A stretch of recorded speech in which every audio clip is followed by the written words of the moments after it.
You have more energy when you're doing something that you love.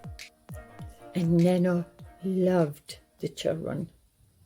And she loved the people that were sick. And she loved anyone that was in trouble.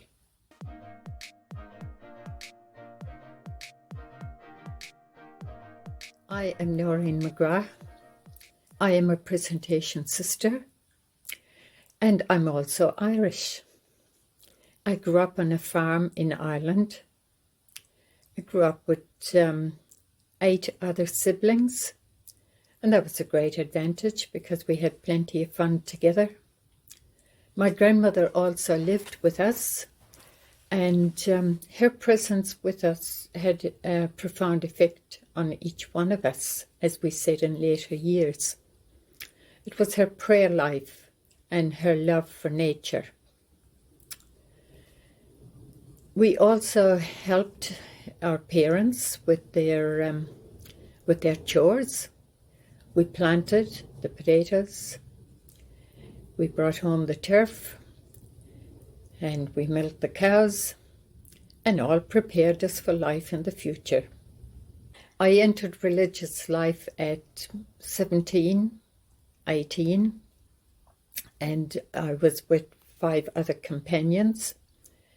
And one was a New Zealander, and at 20 I came to New Zealand. But while in the novitiate, I had a carefree environment, the same as my farm, and my one fear was that I would end up in a city, because my natural attraction was to nature and to be in nature. So here I am in New Zealand still, after 50 years. And you have some lovely gardens outside, still amongst nature. Yes, I love my gardening, and I mainly spend my Saturdays there. And in between work too, I go out in order to clear my mind. And I have our vegetables, which is a great help in these days when they're so expensive. So I love all the produce from our garden, and plenty of colour around it. Could you tell us a bit about Nano Nagle, your foundress? Nano was an Irish woman, and she was born in 1718 at a time when the effect of the penal laws affected the whole country. It was the time when the convents and the monasteries were all taken from them, and they were suppressed, and they couldn't practice their faith, or they couldn't go to a Catholic school. And this is the environment that Nano Nagle was born into. But Nano was a carefree woman. She loved nature. And her mum was worried about her because she was always out and riding on a pony, and her dad spoke to her mum and said, "Our Nano will be a saint yet." So Nano grew and was sent to France, where she was educated. And I suppose she was very lucky, because not everyone could have gone to France or gone overseas, but she came from a very wealthy family.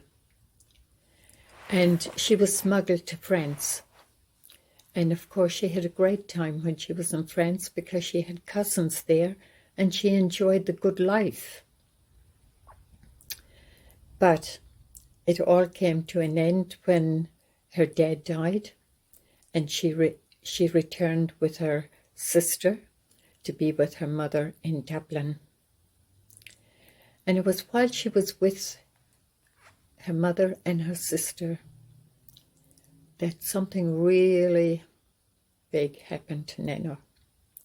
Her sister was very taken by the poor And so the roll of silk that Nano had brought back from France was sold in order to help the other families. And Nano took it to heart. She was disappointed, but it certainly changed her whole attitude to life and to the poor. And so Nano began schooling for children in Ireland, in County Cork. She lived with her brother and his wife, who helped her, but her brother did not know that she had opened a school because it was illegal. And yeah, they had some words about it. But she was supported by his wife and by her uncle, and so she began the schools for children. She began with girls, and she had 5 or 6 of them.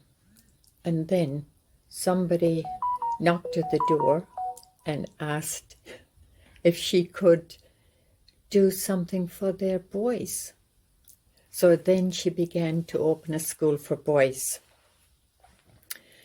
But Nano's vision was, if I could be of service in any part of the world, I would willingly do all in my power. So Nano did not confine herself to the schools. She did the religious education part, and then she got others to help her. So she became known as the Lady of the Lantern because she walked the streets at night and went to the sick and took them whatever they needed.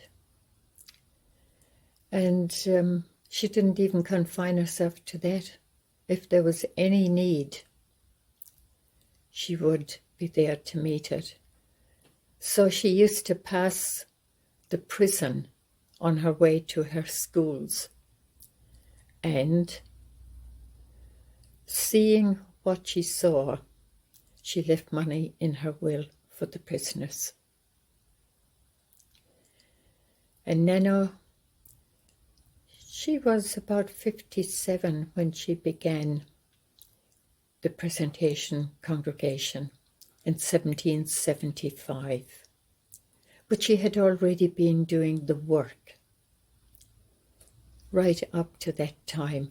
But she wanted to ensure that what she had begun would be continued. So she brought a group together with her, and they began the congregation on Christmas Eve, 1775. She was also known as the Lady of the Lantern, because that is what she carried around with her as she walked the streets in the dark and in the unknown. And when Nano died, they said the faces of the children showed it on the streets. They were so upset because she looked after them. And her parting words to her 2 companions that were with her was, look after the children and love one another. And today we try to carry on the vision of Nano, because she truly was a prophetic woman in a time when Ireland needed it. And she left us a big legacy to continue after her. And what does that legacy kind of look like in New Zealand in particular? Obviously the ministry, the works have changed a bit over the years. Yes, and that is why today we moved out of our schools gradually, and we led that with the lay teachers. And today we have a prison chaplain. She looks after all the prison chaplains throughout New Zealand. We have a woman who does involved in the justice in the poverty group, and we do retreat work, we do spiritual direction. In like Nano, it's wherever the need is, that's where we will be.